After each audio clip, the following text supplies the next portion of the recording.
And he also worked for the human rights policy and the strategy coordination at the Office of Secretary General in the United Nations. Please welcome Mr. Trick, our High Commissioner, by applause. How can we see that?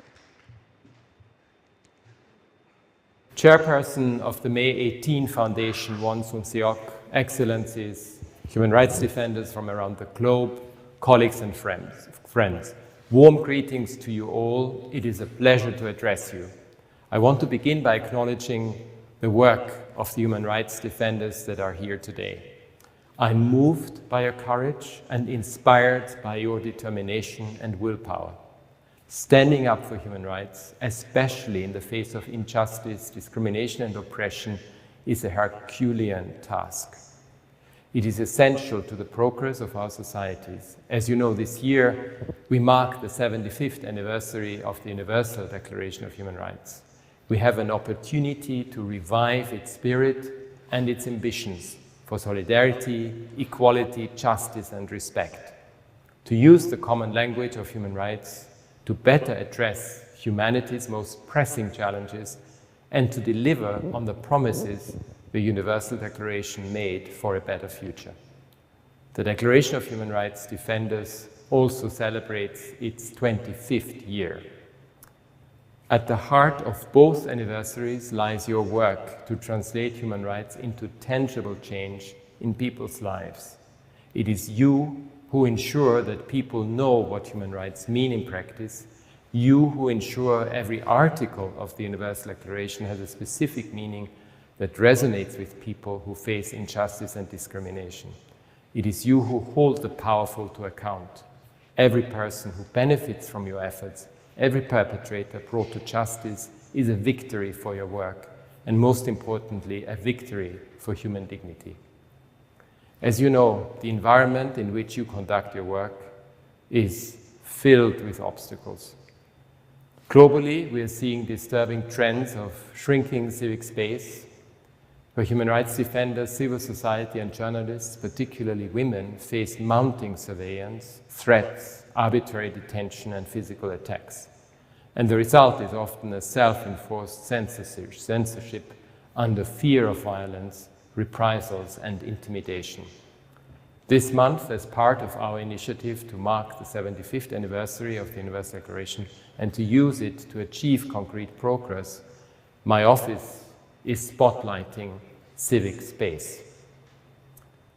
The civic space we all want is safe, free and open. I have called on states to protect the rights and work of human rights defenders, of civil society and journalists, and to ensure the voices of everyone, everywhere, are heard and taken into account in governance and institution building. Colleagues, this forum is a symbol of the spirit of human rights, and Gwangju itself is a symbol of the power of grassroots action. It was here that the Gwangju student independence movement of 1929 helped trigger strong nationwide resistance to imperialism. Here in 1980, where citizens rose up against an authoritarian regime demanding their fundamental rights and say in their futures. I honor the memory of the hundreds who lost their lives in these struggles. Their legacy is freedom.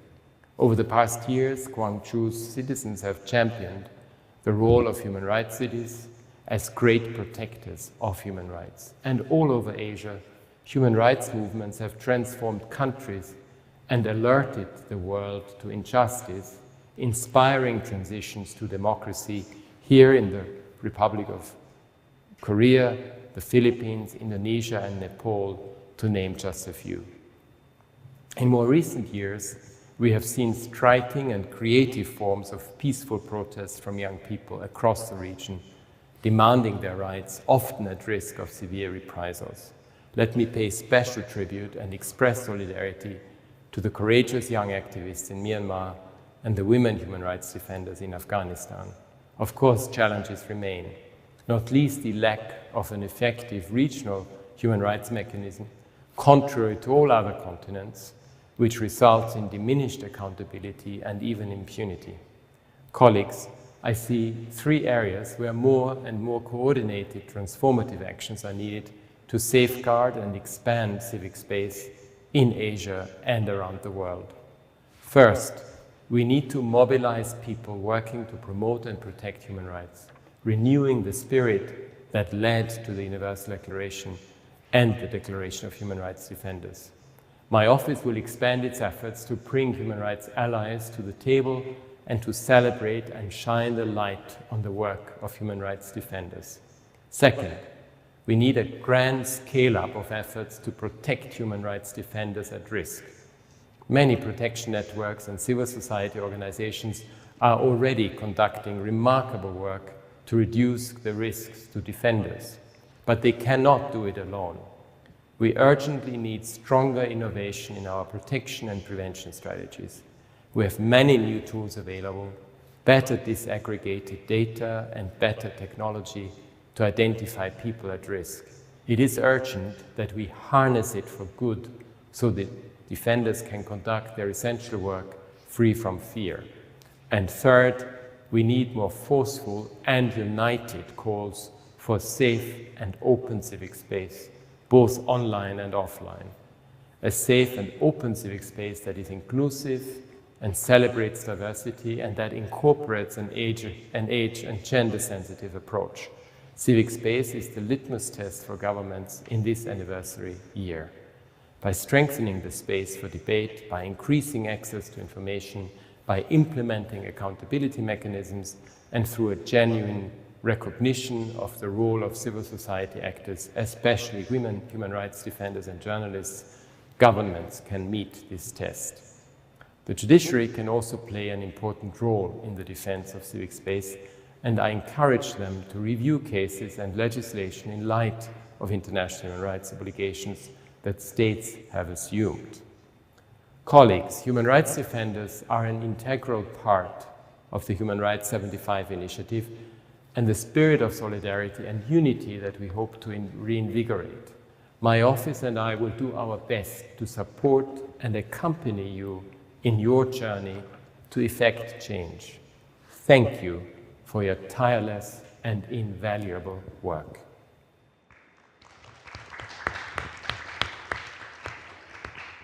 Yeah, thank you for the video message. Yeah, he suggested 3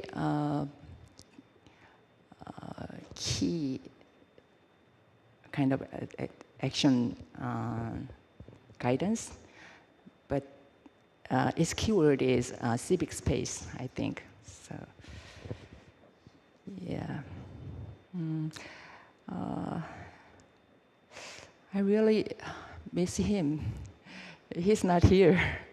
So next year, I'm really expecting to have here for this wonderful Democracy Forum next year.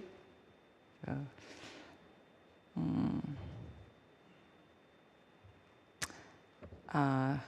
could you make a promise to us? But he's not. He is not able to reply. Yeah, and we're going to start the presentation of 3 panels. Yeah.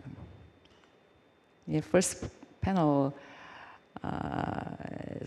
James Heenan is chairperson of High Commissioner, the Office of High Commissioner in Seoul. So let me introduce him. Yeah. He was worked at the High Commissioner in Palestine, in Cambodia. People coming to Seoul in 2022. Yeah. And while he has been working for the human rights for 25 years, he supported the many human rights treaty organizations such as CEDAW Committee, Children's Rights Committee, and Immigrant Workers Committee, and Committee for the Persons with Disability. Yeah, I'm very glad he also has an academic career. He was a law professor and a lawyer in, yeah, he worked in UK and Australia. So, yeah, he has specialty in criminal law and corporation law. So, yeah, it's gonna have a presentation for 12 or 15 minutes. And its manuscript is very compact, but it's going to try to save our time for the audience. So, and please welcome Mr. Hinan by applause. Yeah. Thank you. Thank you, Madam Chair. Members of the May 18 Foundation, colleagues, friends. Thank you very much. I'm very honoured and humbled to be here speaking today in this, this human rights city of Gwangju. The name of this city is synonymous with democracy and human rights, well beyond the Republic of Korea. And I joined the High Commissioner in honouring the memory of the hundreds of people who lost their lives in the struggle for human rights in this city, very just outside these doors. Indeed, freedom is their legacy. The High Commissioner could not be here and sends his apologies, but maybe next year. Let's see. I can't promise, but maybe next year. We have a group of inspirational human rights defenders here today. I'm embarrassed to be speaking first. I should be speaking last with my colleagues on the panel here. They and all human rights defenders are doing the most valuable human rights work, which is standing up for rights at the local level, in communities, and at the national level. This, as you all know, this is where change happens. It's also where the vast majority of the threats against human rights defenders come from. But solutions to human rights problems, as we all know, should be found at the local level. I mean, when I say local, I mean local and national level. The international level, where states come together, the role is to set some standards that can be used locally and to act as a sort of avenue of last resort when the national systems are not effective. And the role of organisations like mine, the United Nations, particularly the Human Rights Office, is to support and protect human rights defenders and help put in place effective national protection systems. I want to briefly mention what we do here in Seoul, because people might say, well, you've had the High Commissioner, why have you got this other guy from the same organisation? Our role in Seoul, our role in DPRK is 100% focused on the human rights situation in the Democratic People's Republic of Korea, which is commonly called North Korea. That's the mandate given to us. That's what we've been asked to do. We monitor, we document, we analyse, and we publicly report on the human rights situation in DPRK. We work with victims to hear their views, and we look for pathways for accountability for international crimes. In fact, if the North Korean government didn't object, as they do, I would be sitting in Pyongyang like a normal UN Human Rights Office. We would be in the country, working in the country. Our work builds on the famous Commission of Inquiry 10 years ago on human rights in DPRK. As with all offices of the UN Human Rights Organization, we focus on human rights defenders and civil society space. There are a large number of human rights defenders working to improve the human rights situation in DPRK. Many are here in the Republic of Korea, but they exist in countries around the world, particularly where there are large communities of North Koreans. These are people, as you all are, who have decided to stand up for the human rights of others. Many of the human rights defenders we have working on North Korea are victims themselves. They're people who have been subject to serious human rights violations and have escaped DPRK. They use their newfound freedom to advocate for the rights of those still in DPRK, and they bring a very rare and clear view into the daily lives of people in DPRK.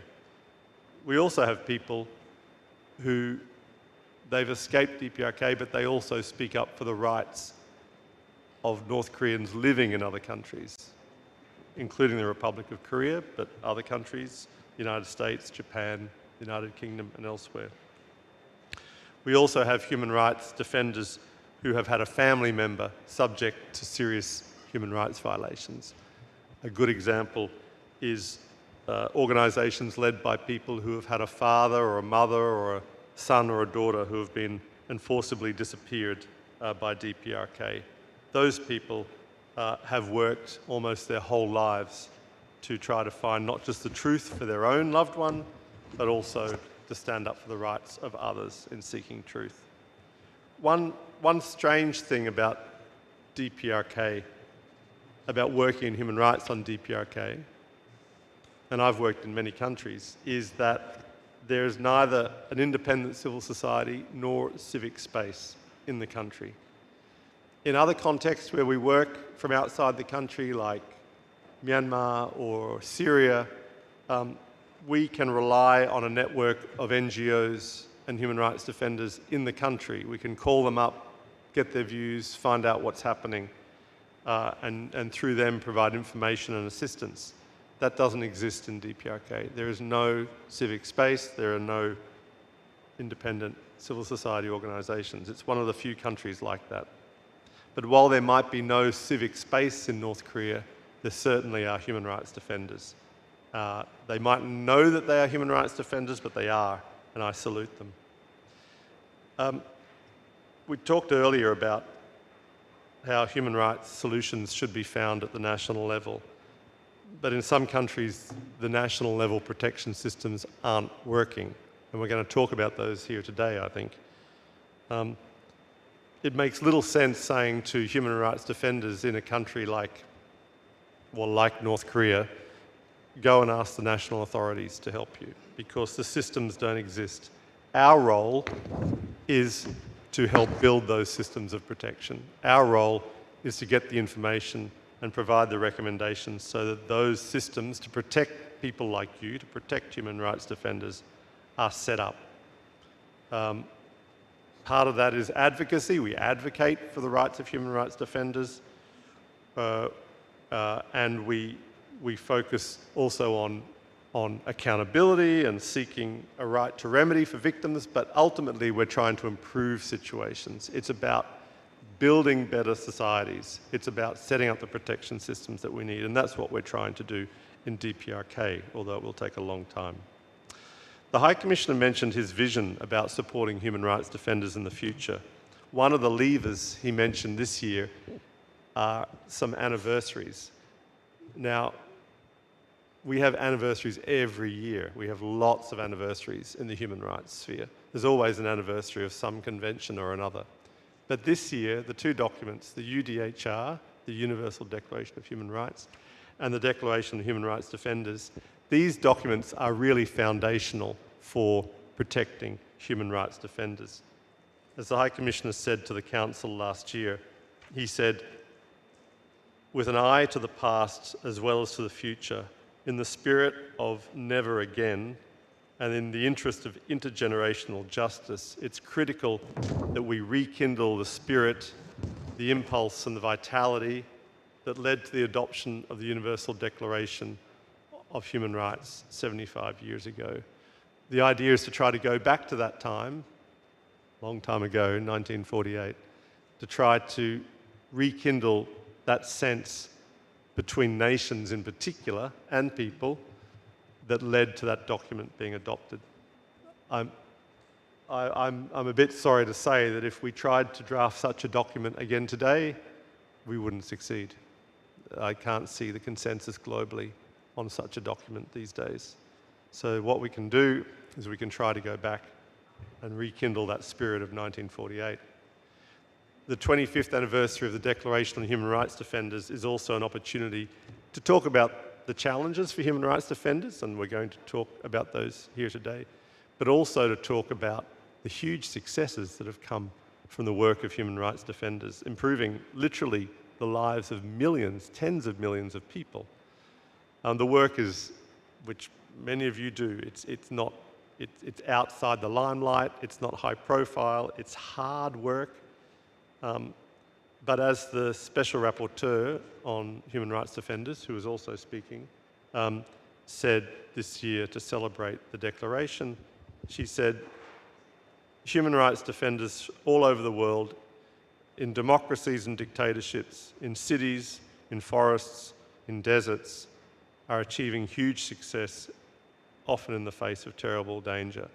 And she dedicates her report to these huge successes. I commend you to read the report.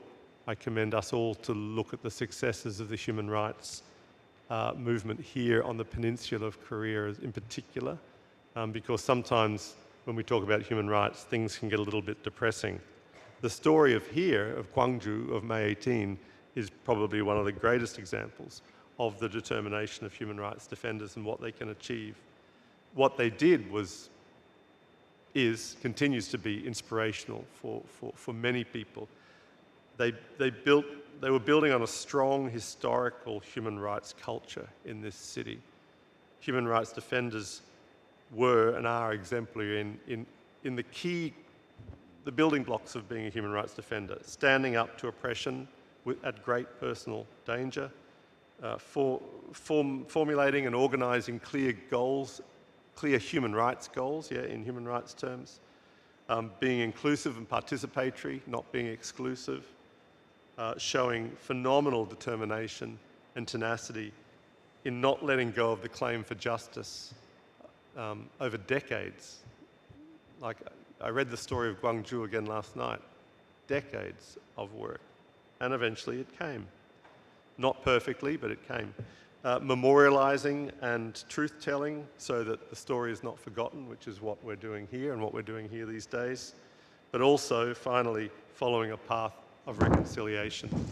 So there's no better place to be talking about the role and the achievements, the positive achievements of human rights defenders than here in Gwangju. There are many new generation challenges we have at the moment. The challenges change in every generation. The new generation of human rights defenders have to face very different challenges. Technology, including the rise of artificial intelligence. Just in the last, it feels like it's just the last month, all of a sudden artificial intelligence is something that we're ringing the alarm bells about. Accelerating climate change, aging populations, particularly in this part of the world. These new challenges join persistent challenges, conflict, racism, that just will not go away. The ability of human rights defenders not only to exist, but to express their opinions and criticise those in power is key to addressing these challenges, and you all know that. I promise not to speak too long, so I won't, Madam Chairperson. I'd just like to hear more from our impressive human rights defenders here today. And let me again thank the May 18 Foundation for inviting us to speak during these solemn days in the great city of Gwangju. 감사합니다.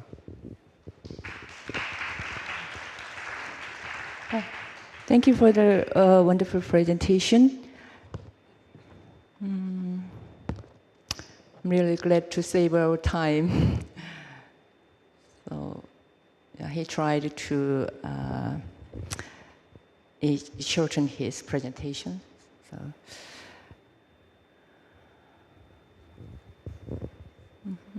Let me introduce the second panel, lawyer So-Ah Lee.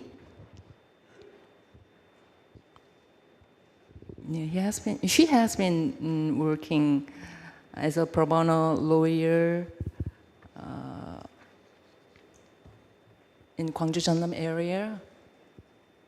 The non-profit organization named 동행, companion. Yeah. He also worked for the Association of Democratic Lawyers, which is the symbol of a human rights group of legal professionals in Korea. So she's going to share her experience at the local level as a pro bono lawyer to make the international solidarity for the human rights defenders. Yep. Please welcome lawyer Soa Lee. I'm very glad to see her wearing a Korean traditional costume. This is the first time to see her wearing a Korean traditional costume. 네, 여기 와보니 저만 한국어로 발표를 하는 것 같아서 만약에 다음에도 이런 자리에 초대가 된다면 제가 영어로 발표를 준비하도록 하겠습니다. 네, 아마 저의 한국어를 영어로 통역해서 말씀하시는 것이 더 어려울 것으로 추측이 되므로 저는 이 발제문에서 특별하게 벗어나지 않는 선에서 발표를 하도록 하겠습니다. 네, 저는 공익변호사와 함께하는 동행이라는 NGO의 2015년에 설립된 NGO의 상근 변호사로 있고요. 저희는 지역에서 존엄과 권리를 상실한 이들의 목소리를 법의 언어로 전달한다는 지향으로 일하고 있습니다. 여기까지만 발제문에 없는 내용을 말씀드리고 이하에는 아마 영어 자료집은 95쪽인 것 같고요. 한글 자료집은 81쪽인 것 같습니다. 여러분은 95쪽 이하에 있는 발제문을 참조하시면 될 것 같습니다. 네, 제 발제문이 한글로 훨씬 더 풍부하게 이해될 수 있을 텐데 아쉬운 부분이 있네요. 왜냐하면 제목에 당사자의 곁에서 끈질기게 방법을 모색하는 지역 인권옹호자들의 얼굴 이렇게 써 있었거든요. 근데 아마 이 모든 각각의 단어가 한국어가 영어로 번역되기는 쉽지 않았을 것으로 생각이 됩니다. 아무튼 네, 광주 전남에는 성폭력, 성매매, 인신매매, 노동, 장애, 아동, 성소수자, 일제 강제 노무동원 피해자 등 여러 존엄과 권리를 상실한 이들의 곁에서 짧게는 1, 2년, 길게는 30년이 넘게 일하는 많은 인권 활동가들이 있습니다. 저는 이 자리에 단지 그냥 변호사라는 자격증이 있다는 이유만으로 그분들을 대신해서 말할 기회를 얻었을 뿐이라고 생각합니다. 일개 변호사로서 제가 민주주의의 회복과 방향성 이런 주제로 거시적인 담론을 얘기할 능력은 없습니다. 다만 지난 8년간 지역 광주에서 여러 방면의 활동가들의 활동을 보면서 느꼈던 것들을 여러분에게 꼭 전하고 싶습니다. 먼저 이제 제가 활동하는 동행에 대해서 설명할 필요가 있는데요. 동행은 광주 전남의 근데 유일하고 싶지는 않은 비영리 전업 방식으로 일하는 단체입니다. 2015년 5월에 설립이 됐고 딱 만 8년이 되었습니다. 지금 이런 방식으로 일하는 변호사들을 한국에서는 공익 전업 풀타임 변호사로 이렇게 말합니다. 공익 전업 변호사 이렇게 말하는데요. 놀랍게도 대한민국에는 이런 방식으로 일하는 변호사들이 150명이 넘게 있습니다. 그런데 그 150명이 넘게 일하는 변호사들이 한 서너 명을 빼고 다 서울, 경기 지역에만 있습니다. 네, 지금 동행이 매우 드물고 소중한 곳이라는 것을 말하는 것이 아닙니다. 지역에 저희가 내려와서 동행을 만들기 전에도 이미 그 전부터 지금도 앞으로도 계속 당사자들의 곁에서 일해왔던 훌륭한 인권 활동가들이 지역 인권 활동가들이 있었기 때문에 그 이전에도 지금도 당사자들의 목소리가 법의 언어로 전달될 수 있었던 것이죠. 동행은 그냥 2015년에 우연히 설립됐을 뿐입니다. 네, 이제 그래서 광주 전남에서 일하는 당사자들의 일하는 활동가들의 놀라운 활동들을 아마 여러분의 자료집 95쪽에 있는 내용으로 사진을 중심으로 설명을 드리겠습니다. 네, 95쪽에 있는 첫 번째 여성 사진은 어떤 사진이냐면요. 2015년에 전남 여수에 있는 어느 유흥주점에서 성매매 피해 여성이 사망한 사건이 있었습니다. 근데 이제 그때 그 여성이 사망했을 때 광주에 언니네 상담소라고 하는 NGO가 있어요. 성매매 피해 여성을 위한 NGO입니다. 그 NGO 활동가들이 3년 동안 실체적인 진실을 밝히기 위해서 끊임없이 재판 모니터링뿐만 아니라 당사자들 그때 그 사망 사건의 진실을 밝히기 위해서 나와준 동료 9명의 동료들의 모든 일상생활 지원까지 하여서 그렇게 끈질기게 지원을 하여 업주가 이례적으로 구속 수사를 받고 왜 구속이 안 될까 생각이 들 수도 있는데요. 아무튼 업주가 매우 이례적으로 구속되어서 수사를 받고 업주에게 징역형이 선고되는 성과를 거뒀습니다. 저희는 더 놀랍다고 생각하는 성과는 당시 9명의 동료 여성들이 탈업소하여서 지금도 간간히 안부를 전하면서 지내고 있습니다. 그래서 그 사진 첫 번째 사진 3명의 여성이 회의를 하고 있는 게 보이시죠? 광주의 언니네 상담소뿐만 아니라 여러 성매매 피해 여성을 지원하는 단체 활동가 분들인데요. 맨 왼쪽에 최숙희, 가운데 김희영, 맨 오른쪽이 김정연 활동가입니다. 네, 그리고 96쪽으로 넘어가서 이제 전남 장애인 노동력 착취 사건에 대해서 들어보신 분도 있을 것이고 아닌 분도 있을 텐데요. 전남의 염전에서 계속 반복적으로 장애인 노동력 착취 사건이 일어나고 있습니다. 그래서 재작년에도 보도가 있었고요. 2014년에도 보도가 있었는데요. 그러면 그 보도가 있는 때만 그런 노동력 착취 사건이 있는 것이 아닙니다.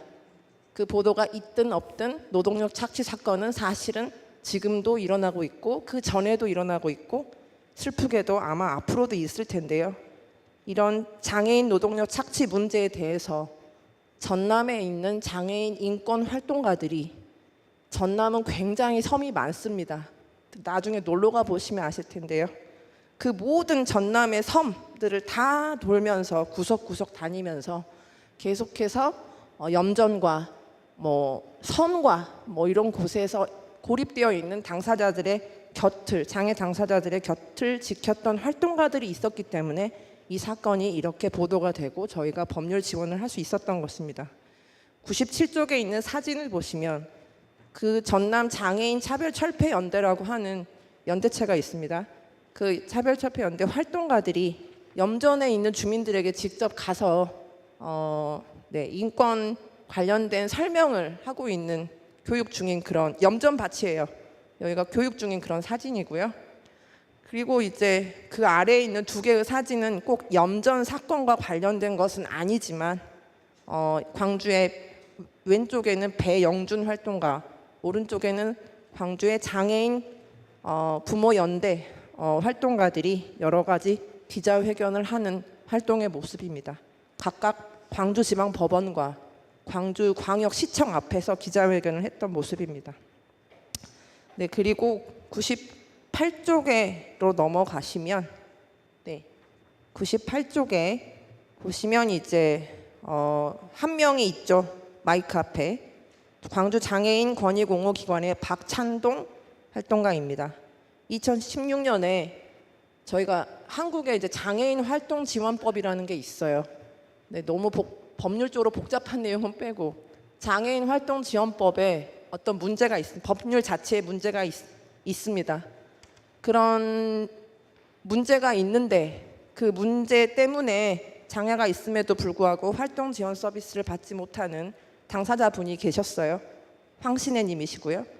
근데 이제 이렇게 장애가 있는 당사자분들은 법적인 소송을 하지 못하십니다. 왜냐하면 너무 힘드니까요. 길고 이길지 질지 모르는 그 싸움에 자신의 삶을 걸 수는 없으니까 이제 이런 소송을 아예 포기하고 있었습니다.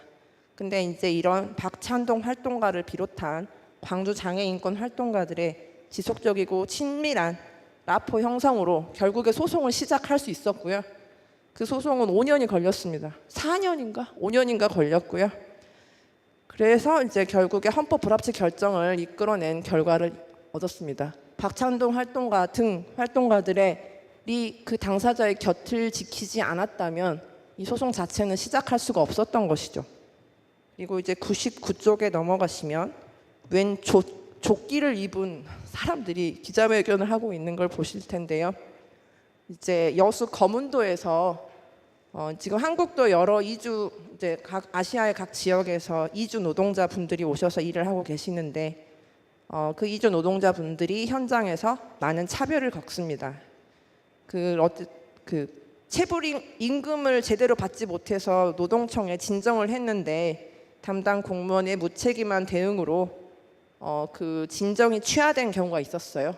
이제 이거를 저희가 발견을 하고 광주에 있는 또 광주 전남 이주 노동자 인권 네트워크라고 하는 연대체가 있습니다. 네트워크가 있는데 그 각 네트워크에는 각 노동조합의 활동가들 그리고 지역의 인권 단체 등이 연대하여 있는데요. 주로 노동조합에서 큰 역할을 하고 있습니다. 그 아래 사진은 그 각 노동조합의 류인근 활동가, 홍관희 노무사님, 문길주 선생님 그리고 금속노조의 여러 활동가들의 사진이 있습니다. 저희가 이제 그래서 그때도 기자회견을 여수 노동청 앞에 가서 해서 이겼고요. 그리고 그 다음에 2020년에는 어떤 일이 있었냐면 양식장에서 일을 하던 이주 노동자가 포르말린을 사용했던 모양입니다. 포르말린 사용으로 백혈병이 발병되었습니다.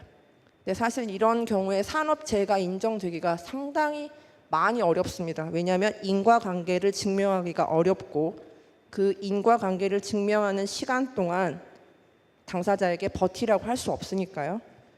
그런데 이제 류인근 활동가가 당사자 곁에서 계속해서 병원 지원, 생활 지원 등등등 여러 가지 지원을 계속해서 포기하지 않고 해내어 최근에 이 백혈병이 산업재해로 인정이 되는 결과를 얻었습니다. 그래서 후속 대응을 하려고 하고 있습니다. 네, 100쪽으로 넘어가시면 제가 이제 아까 안진 교수님께서 제가 민변에서 일을 했다고 말씀하셨는데요. 민변 민주사회를 위한 변호사 모임은 본부가 서울에 있고 저도 이제 광주에서 내려오기 전에는 서울에서 활동을 했습니다. 그때는 주로 국회를 상대로 법률을 바꾸는 활동을 했습니다. 입법 대응을 주로 했습니다. 그런 입법 대응이나 이런 것들이 뭔가 큰 변화를 일으킨다 하는 그런 생각을 했었습니다. 근데 이제 그런 거시적인 변화에만 주목하는 서울 중심의 엘리트주의적인 사고 방식이 이 지역에서의 개개의 인권 사건을 지원하는데 얼마나 큰 착각이고 오만이었는가 하는 것을 지난 8년 동안 내내 겪고 있고 앞으로도 계속 그런 뼈아픈 저의 착오는 계속해서 반성을 할 계획으로 있습니다. 예를 들자면 재작년 말 2021년에 장애인 노동력 착취 문제가 다시 언론을 탔습니다. 서울의 활동가가 저에게 이런 말을 해요. 아니 2014년에도 서울에서 기자회견 하곤 했는데 왜 전남은 바뀌지 않는가 하고 이제 서울에 있는 활동가들이 얘기를 합니다. 물론 이제 제도의 변화만큼 지역이 빨리 바뀌지 않는 것은 저도 아쉬운 부분이 있죠. 그렇지만 그와 같은 질문을 하는 서울의 활동가들 중 누구도 사실 전남에서 살진 않지 않습니까? 그 지역에서 살면서 당사자의 곁에서 문제를 바꾸기 위해 여러 가지 방법들을 끊임없이 생각해내고 행동하는 것이 결국에 변화의 시작입니다. 큰 제도가 바뀌는 것이 구체적인 개인의 삶의 변화에 바로 직결되지는 않습니다. 큰 제도의 변화 말고 바로 그것이 구체적인 당사자의 삶의 변화를 일으키기 위해서 옆에 누군가 있는 것, 그것이 인권 활동가들이 해야 할 일이고 가장 빛나는 순간이라고 생각하는데요. 아무튼 2014년에 그렇게 서울에서 기자회견을 했다고 해서 전남의 상황이 바뀌지 않죠. 근데 2021년에는 전남의 활동가들이 주축이 되어서 전라남도와 전라남도 경찰청 그리고 검찰청 등을 상대로 지금도 계속해서 무언가를 끊임없이 시도를 하고 있고 작지만 큰 변화들을 앞으로도 지금도 이루어 가려고 하고 있습니다. 농민 문제도 마찬가지다 하는 것을 말씀을 잠깐 드리고 넘어가고요. 네, 지역 인권 옹호자들이 이런 큰 변화가 지역에 왜 큰 제도적인 변화는 있는데 왜 그게 구체적인 지역의 개인의 변화와는 관계가 없는가와 관련된 이런 질문들을 견디면서 지역에 있는 당사자들 곁에서 지역 공동체 속에서 그리고 어느 누구의 목소리도 배제되지 않도록 답을 찾아가는 여정을 계속 견디고 있고, 이런 부분과 관련돼서 찾아보니까 UN 인권 옹호자 선언, 제가 이거 풀네임을 외우지는 못해서요. 인권 옹호자 선언에도 지역의 여러 가지 활동가들의 그 활동을 독려하는 부분과 관련된 조항이 있더라고요. 16조에 보면 개인, 비정부 기구 등은 해당 사회 및 지역 사회의 다양한 배경을 고려하여 여러 가지 중요한 역할을 담당하고 있다, 이런 내용이 있고, 18조에도 지역 사회에 대하여 지역 사회 내에서 수행해야 할 의무가 있다, 이런 내용들이 있었습니다. 찾아보니까.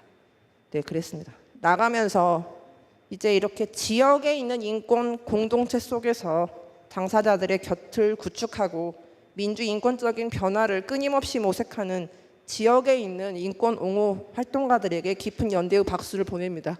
그리고 여기 계신 분들도 자신의 집으로, 자신의 나라로 돌아가서는 더 지역에 관심을 가지시면 좋겠다라고 생각을 합니다. 그리고 이제 최근에 노동조합에 대한 한국 정부의 탄압이 심해지고 있습니다. 그래서 전방위적인 수사로 인하여 건설 노동조합의 양해동 활동가가 사망하신 사건이 있었는데요. 양해동 선생님의 영혼에 평안이 깃들길 바라면서 이만 바치도록 하겠습니다.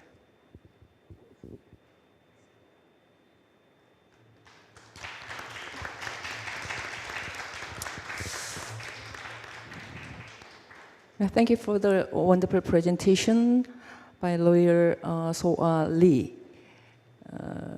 She introduced 4 examples while she has been working as a pro bono lawyer to provide pro bono legal services. And she emphasized the human rights activists, the support of human rights activists, and solidarity, the importance of solidarity. So I think you have many questions to listen to her examples like sex trafficking victims or the labor exploitation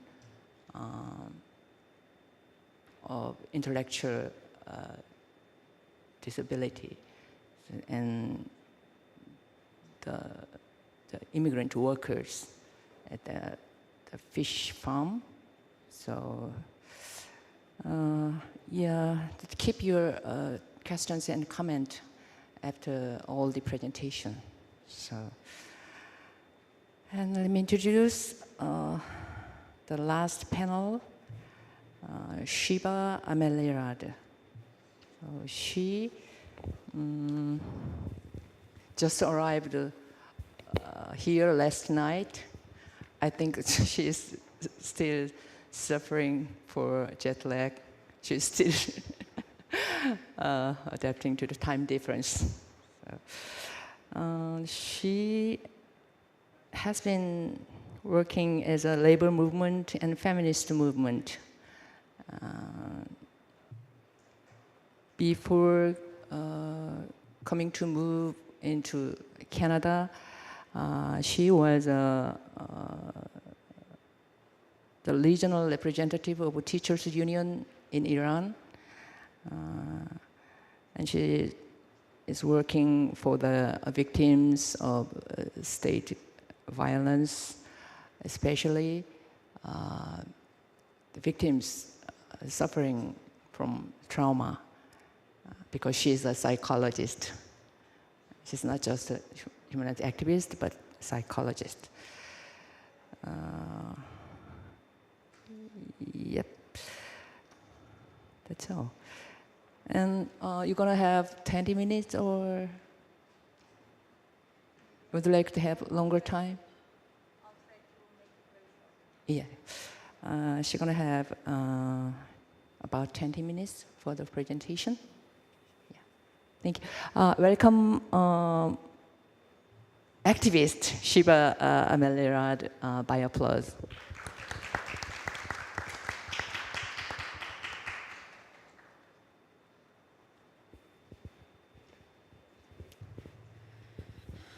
Greeting and solidarity from my organization, Coordinating Council of Iranian Trade Teacher Association. I am very happy. Thank you for having me here.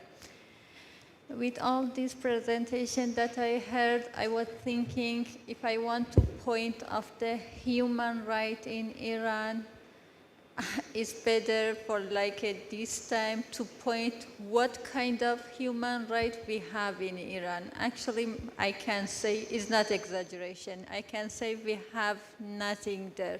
But if I want to talk about those human rights that are not protected by government, I need hours and hours, unfortunately.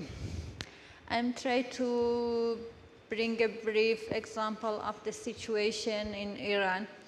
We all know how crucial are for international human rights. I would like to address the International Covenant of Economic, Social, and Cultural Rights, and also the International on the Civil and Political Rights in the context of Iran.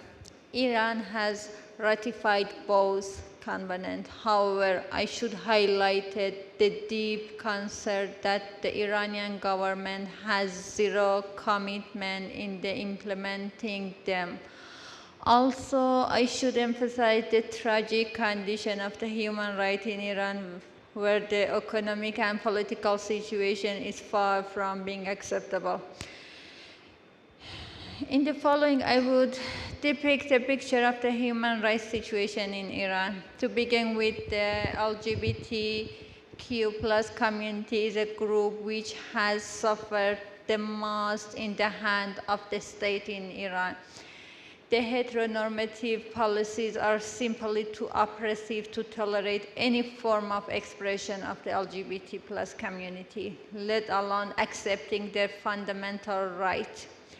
The general condition of the human rights in Iran has been alarming for quite a while. However, the oppressing experience by women is simply something intolerable, honor-killing, incarceration, owing the violation of the state-defined dress code, discriminatory policies regarding the judiciary right of women are just some example of violations against women's human rights.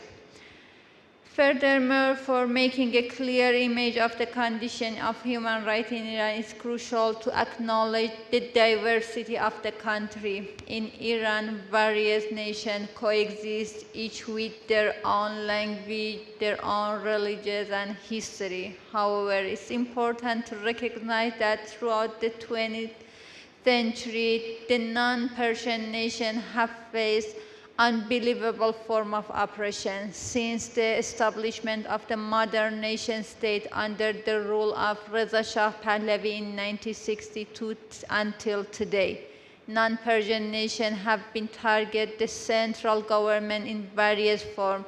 Kurds, Baluchis, Lor, Arab, Turkmen, and Gilak nations are among the principal non-Persian nation residing within Iran borders.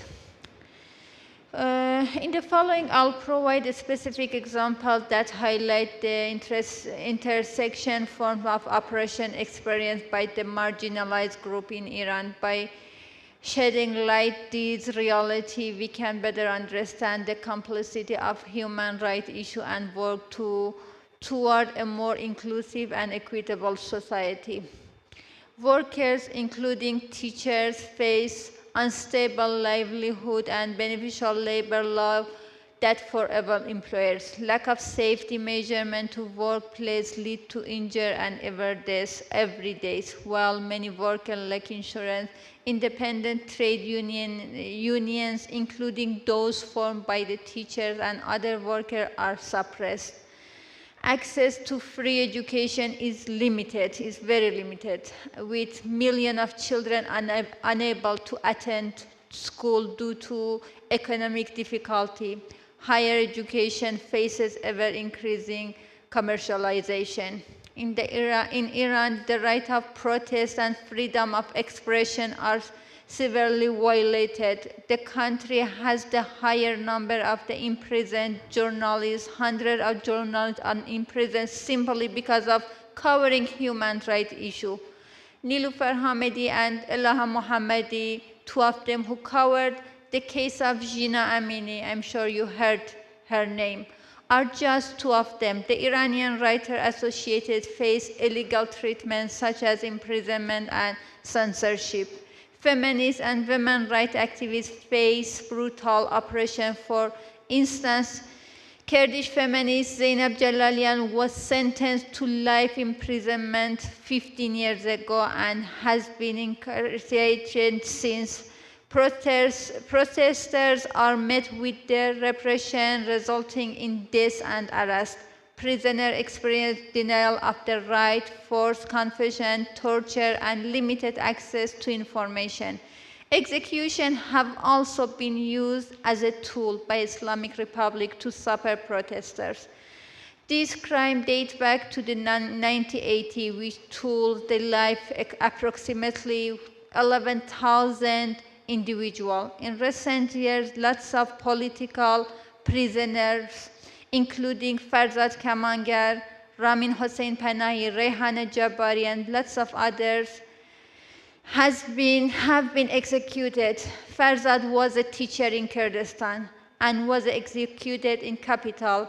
In many cases, including the case of Farzad, even the regime, the Iran government, does not deliver their body of the executed to their family. The family even do not know where their beloved is buried.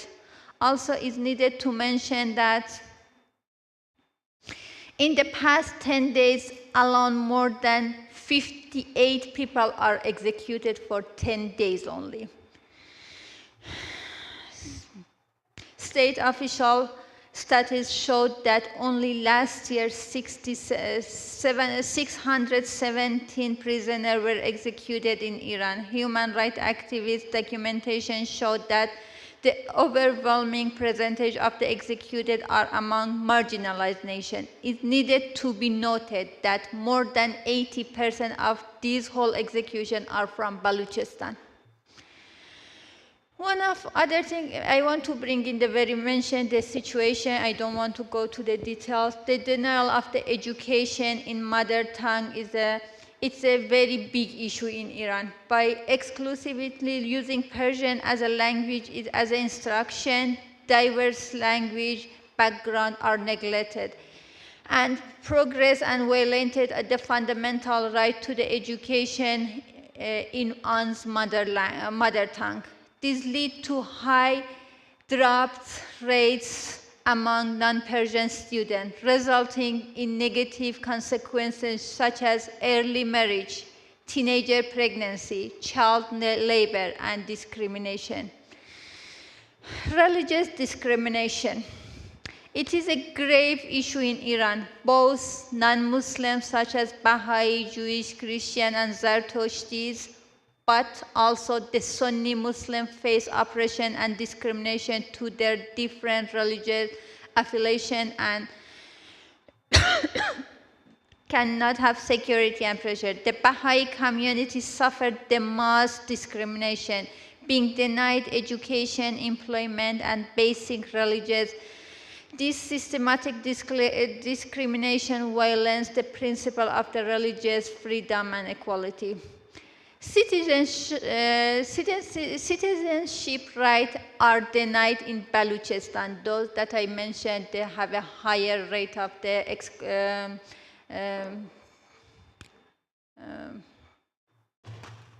have been killed during these last days. Sorry, I forgot the exact name. With many Balochi individuals lacking birth certificate, demographic changes in non-Persian region involving encouraging investment, militarity present, and settlement of non-indigenous community, violating the right and identify of the oppressed community. Discrimination against immigrants, particularly the Afghan population in Iran. They are denied identity document. They are suffer from the so-called illegal residency status. They are denied education, access to public place, medical insurance, and even right to travel in the country. They are forced into low-paying informal job without job security or social benefit. Their children are denied birth certificate and they are subjected to constant arrest and confinement of inhuman camps. The Islamic Republic has neglected environmental protection a lot, and I'm gonna to pass some of this detail and go to the Xinjiang Azadi, Women Life Freedom Revolution that's happened since September 2022. In the aftermath of the September 16 uprising triggered by the death of Jina Amini, a Kurdish girl from Saqqez, Kurdistan, a wave of protests swept across the Iran. The government violent response to the mass protest movement resulting in the loss of over 600 lives, including a significant after the students and children, particularly from the marginalized nation minority. During the uprising, at least 70 children and high school students were killed, with close to 60% of these victims belonging to Kurdish and Balochi community, two of the marginalized nation minority. The government security forces were responsible for the death of 2 teachers in Saqqez and Jawanruz, the Kurdish city.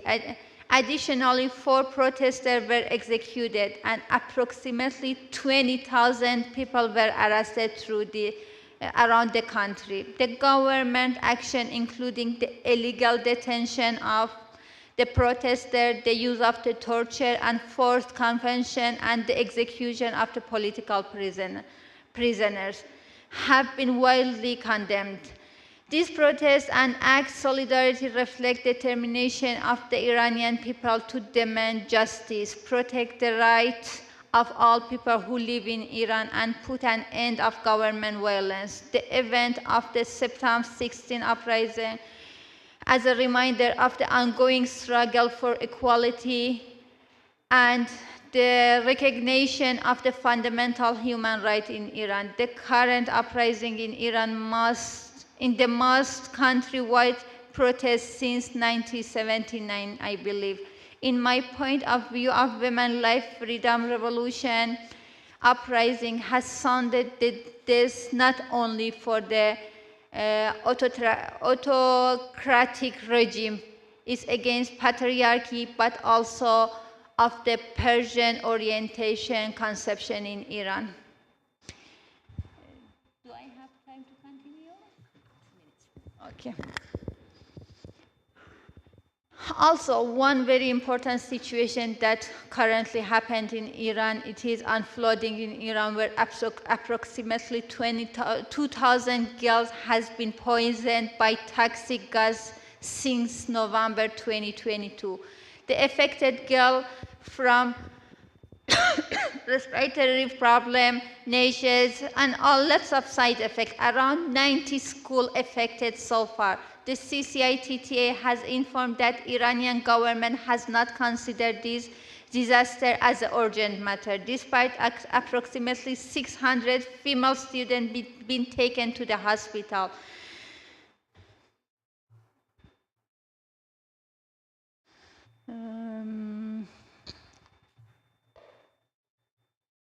The statistics provided until now indicated that approximately 230 schools have been affected across 25 provinces in the country. The release of the Gaz Girls School has disputed the security of education girls' schools. CCITTA has condemned their action in the strong possible term to show their disapproval of CCITTA organized the protests across the country against the gassing in the girls' school on March 7. Unfortunately, the protest was met with violence by security forces, and a number of teachers participating in the rally were arrested. I have more to share, but unfortunately, we don't have time. Unfortunately, Iran condition is very, very bad, and this is very simple thing that's happened during the last year. We have a lots of our activists, they are in prison forever. They don't have any right, they don't have any voice, and everything is going to war during this last year. Thank you so much.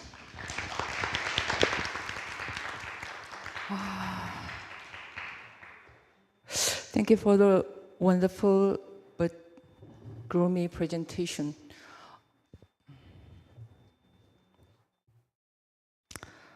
When I listened to her presentation, that reminded me the Korean authoritarian regime during 1960s and the 1970s.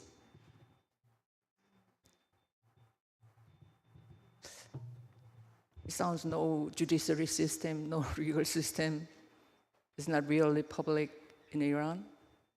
So she's currently getting involved in gender revolution, so I think. Okay, we had keynote speech and 3 presentations so far. It's time for the audience. Is there any questions to the presenters and any comment and any suggestion for the solidarity of human rights defenders? Oh, yeah. And if you raise your hand, and could you pass the microphone to her? Yeah.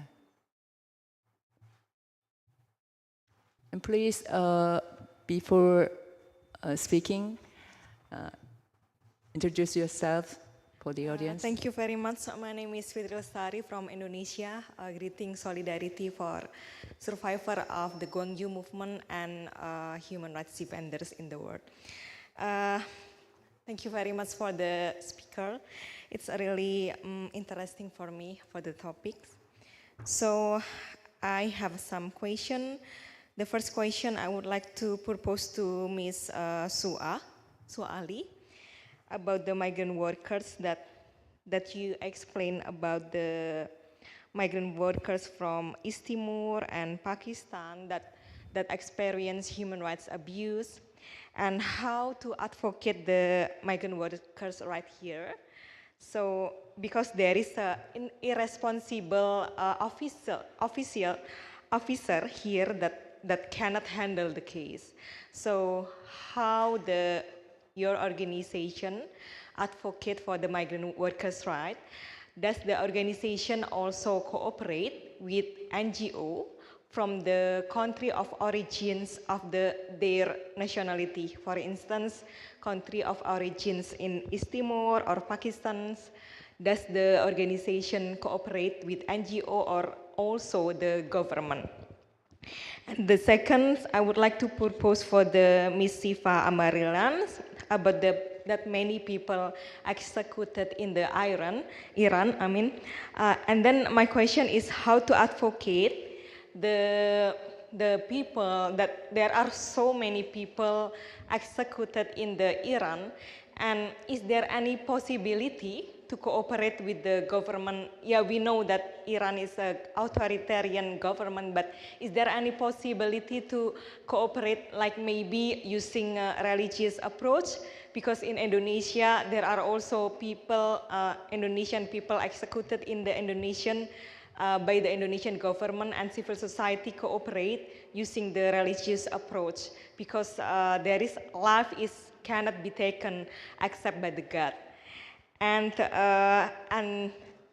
to continue, how the UN tackle the capital punishment that happened in the Iran? And as we know here, like we are here, young people, how we can involve with the movement? Is there any platforms for us to voicing these problems? Thanks so much.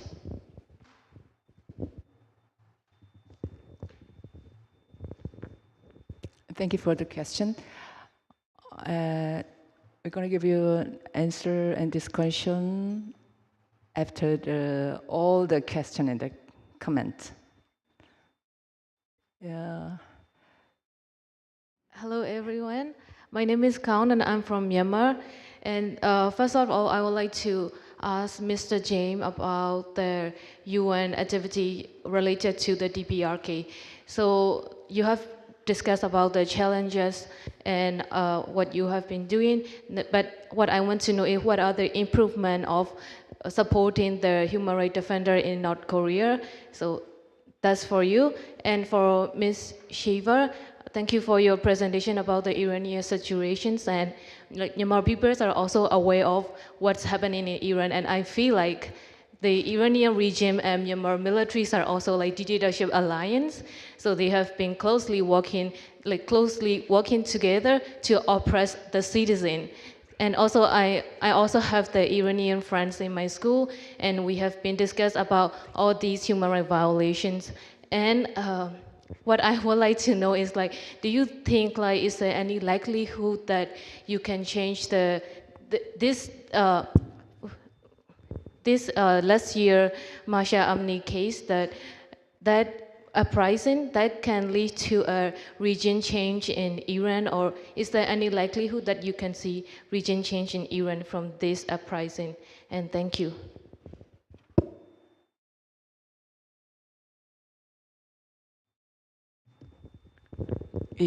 Yeah, what's the next? The first line. So.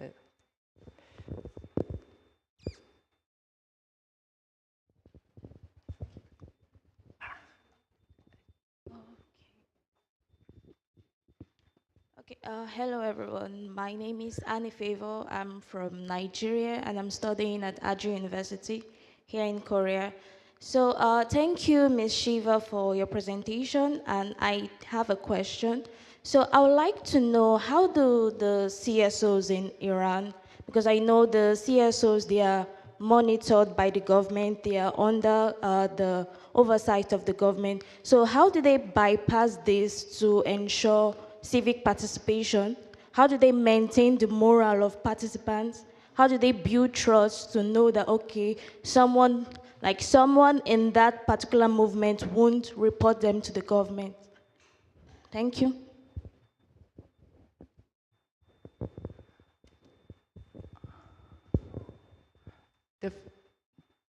The woman at the first line. So. My name is Anchana Himimna. I'm from Thailand. I would like to ask Mr. James Henan about the human rights defenders situation in Thailand. We have a problem attack direct to the human rights defender, both on online and physical harm and law enforcement. And in my experience, I sent my case to the court, and I was attacked by online by the government. And my case, the court said that this is a psychologist torture, but the government or the court cannot access who are perpetrator. That is the problem. And also, I think in my room, my friends, human rights defender from Thailand, also was attacked by 112 article and slap law like defamation and Computer Crime Act in Thailand. And we also send many communication to the UN mechanism already. And last time I visited the Geneva office, and we said that they cannot do anything to pressure the Thai government or any mechanism in Thai to change the situation about human rights defender in Thailand. And also, if the human rights defender not have a famous name in Thailand, they were affected by physical harm or disappearance. Can you recommend us what we should do for the next step to protect and prevent and human rights defender from attack by the government side? Thank you.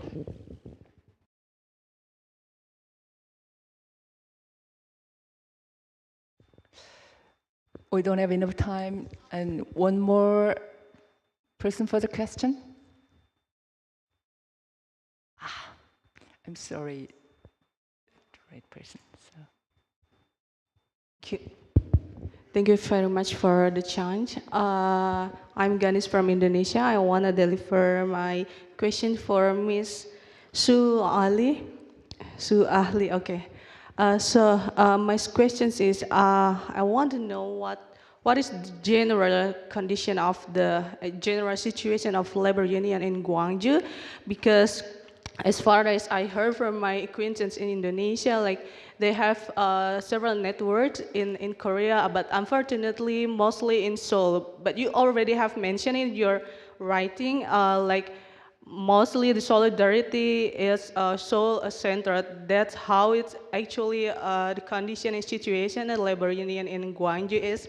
And also, the second one, and how is the connection of the labor unions movement with other movement in Gwangju, like student movement and other movements, and maybe feminist movement in here, and also like, I mean, since the migrant worker here, they have like stereotyping with 3D work as dirty, dangerous, and demeaning works. So that's how the stereotyping works when you're working as a lawyer for the migrant workers, and to connect the solidarity borderless into the regional scales and with other movements. Thank you.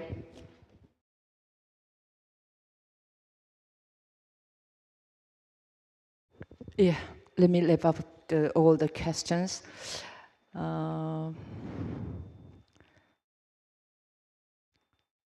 We only have 15 minutes. We have to wrap up our session. I'll be 10:45. Yeah.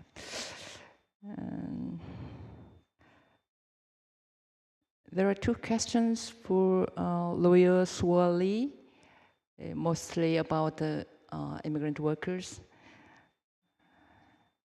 And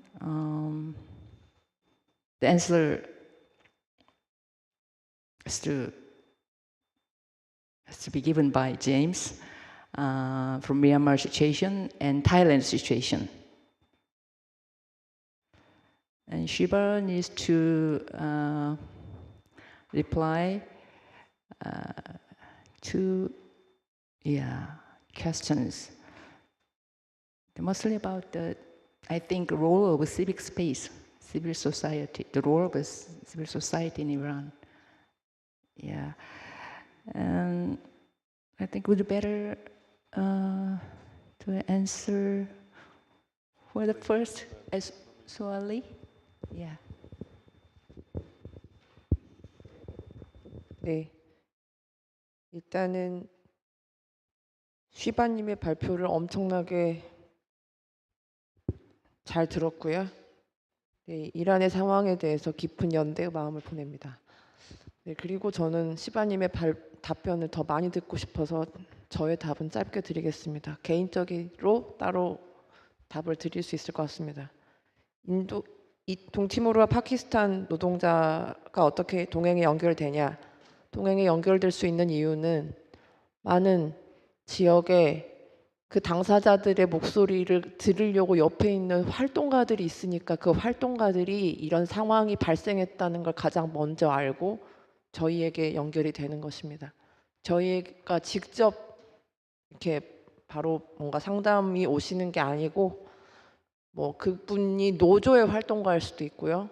아니면 어느 쉼터의 활동가일 수도 있고 이주 노동자 쉼터의 활동가일 수도 있고 아무튼 그렇게 어딘가에 있는 활동가들에게 어떤 그 법적인 문제가 보고가 됐을 때 그게 그 활동가가 혼자서 하기가 어려운 일이면 저희에게 연대해달라라고 요청이 와서 함께하는 것입니다. 그리고 더 구체적인 방법은 따로 말씀드리고요. 노조와 관련돼서 노조가 대한민국의 노조의 요거는 정말 복잡한데요. 간단히 말씀드리면 크게 산별 노조로 민주노총과 한국노총이 있습니다. 민주노총이 민주라는 말이 들어갔기 때문에 더 민주적이겠죠. 민주노총이 각 지역에 지부가 있습니다. 민주노총 광주 전남 지역 본부, 또 민주노총 광주 전남 지역 본부에 각 분야별로 예를 들어서 금속노조, 공공운수노조, 또 이제 제가 기억나는 게 그 정도밖에 없네요. 그렇게 각 분야별로 이제 또 노조 파트가 있고요.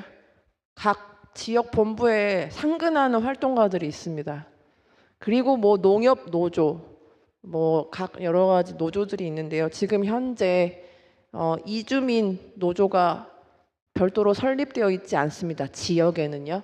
서울을 중심으로 이제 만들어가고 있고 하는데 지역에는 없는 가운데 지역에 있는 노동조합 활동가들이 이주 노동자 만국의 노동자여 단결하라 하는 이런 기치 가운데 이주 노동자도 함께 노동자로서 함께 하고자 하는 연대 활동을 하는 것이고요.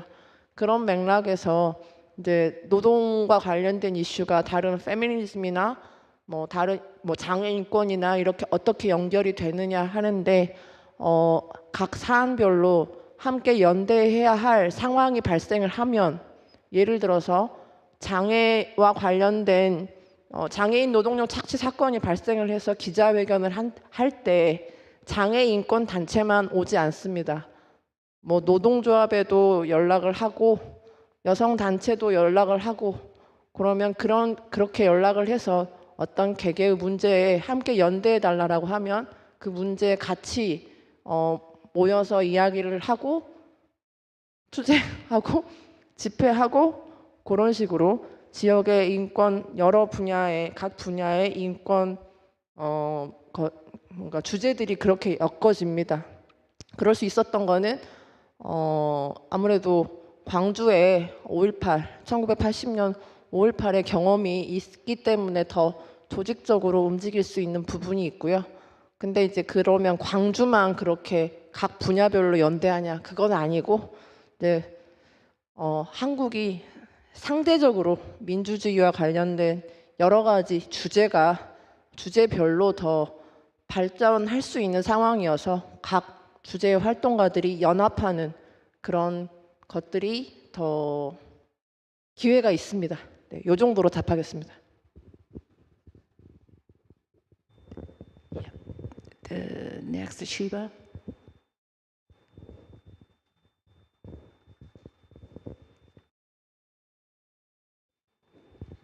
Thank you for all your questions. One of the questions about the regime change, I want to start from there. People in Iran during the last year, almost 8 months ago, they were protesting to change the fundamental situation in Iran. But some group from the previous government that they call monarchists, and we saw them in around the world, they try to change these protests as a demand of regime change. And even one of their promoters always they say, we want regime change, we want regime change. But people in Iran doesn't want regime change in the context that they say. They want the fundamental change. It's very different with the regime change. Actually, regime change is something against the people that they are protesting and losing their lives in Iran.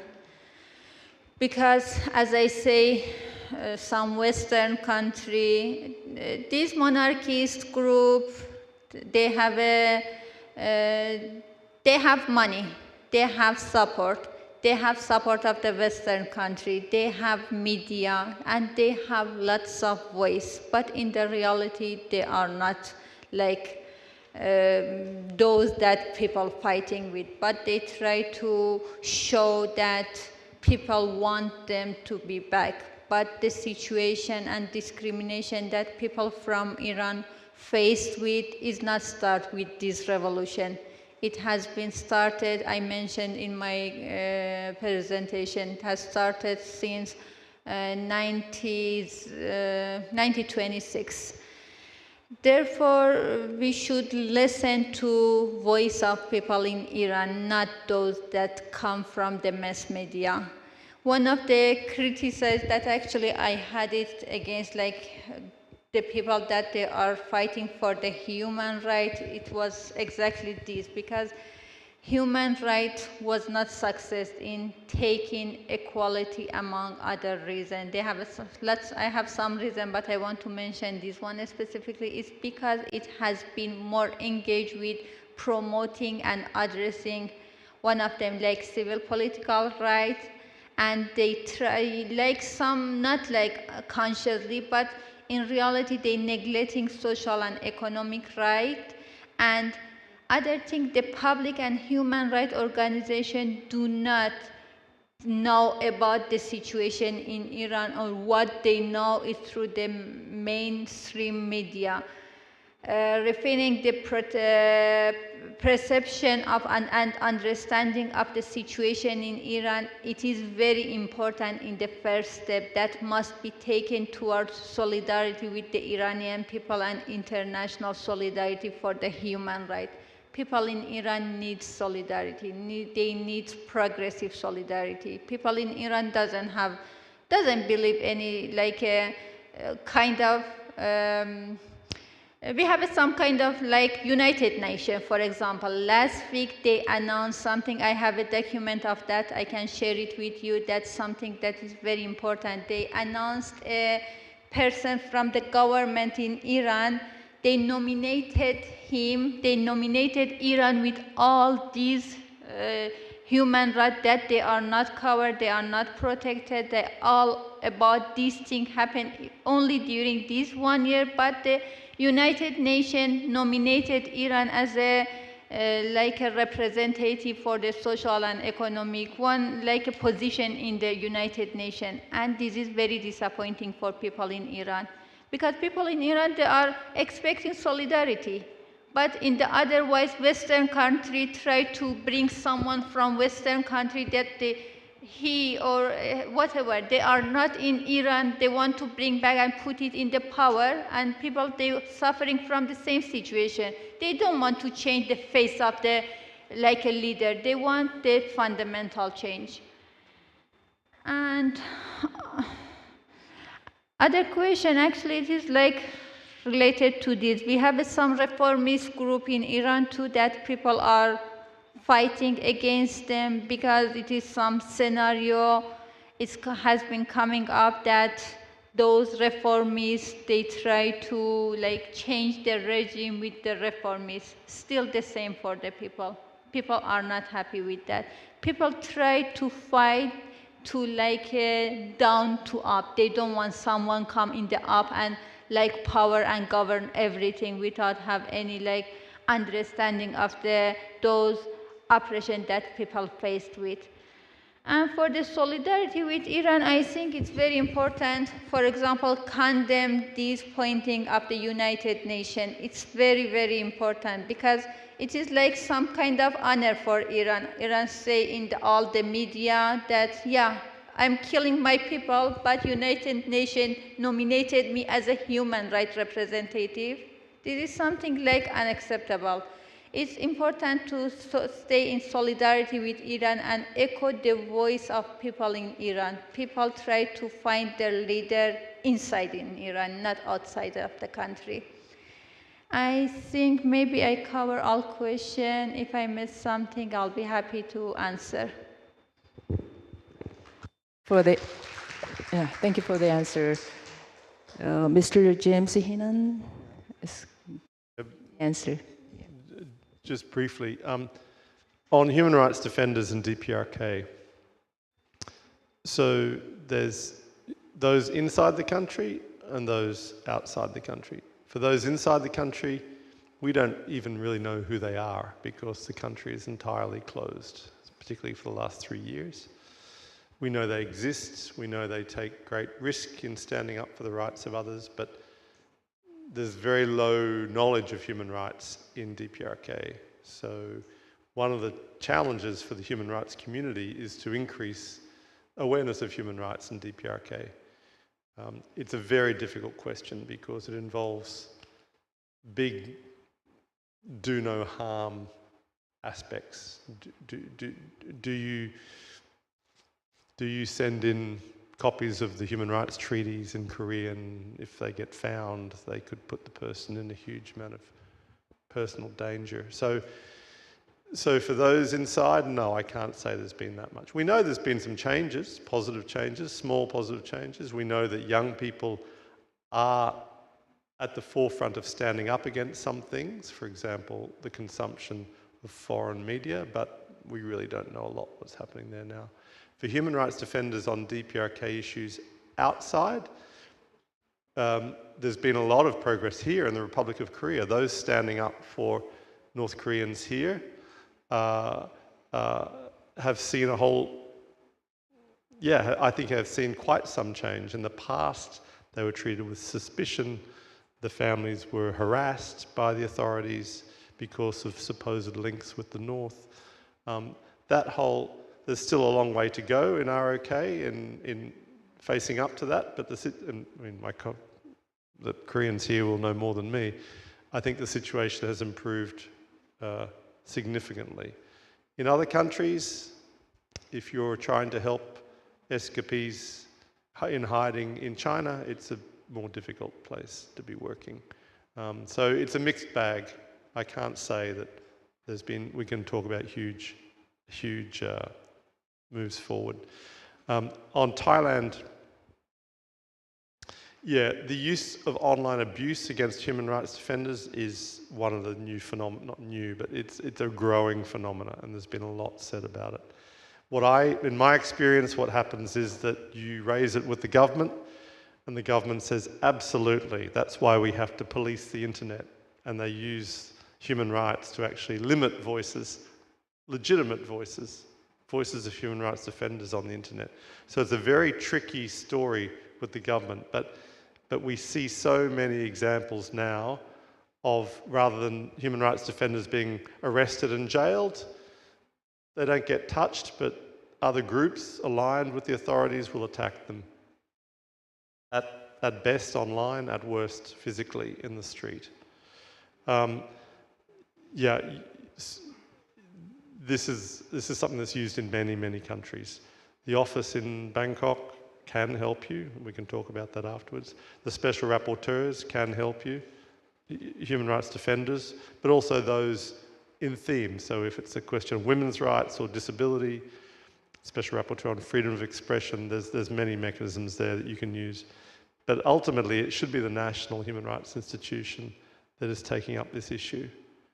I know Thailand's been through a difficult decade, but the national institution is the first stop, and they should be helping you. If they're not, then the international community should be pushing the national mechanisms.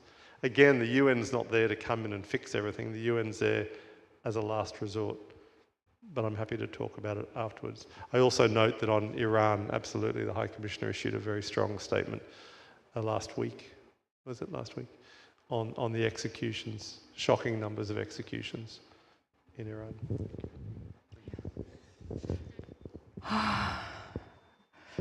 I'm sorry not to have more time for the further question and the fruitful discussion, such as the role of civic area, the role of civil society, the role of judiciary system. We need more discussion, and there might be further questions.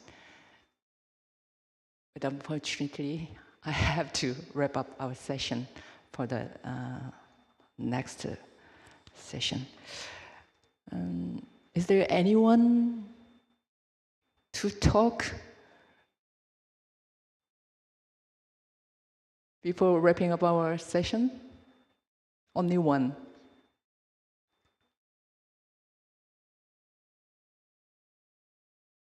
Thank you. I'd better to wrap up our session. Thank you for all. Keynote speaker, High Commissioner Belker Trick, and the wonderful 3 panelists who gave us wonderful presentation, especially audience on the floor, online and offline. And also, I'd like to thank staff to help us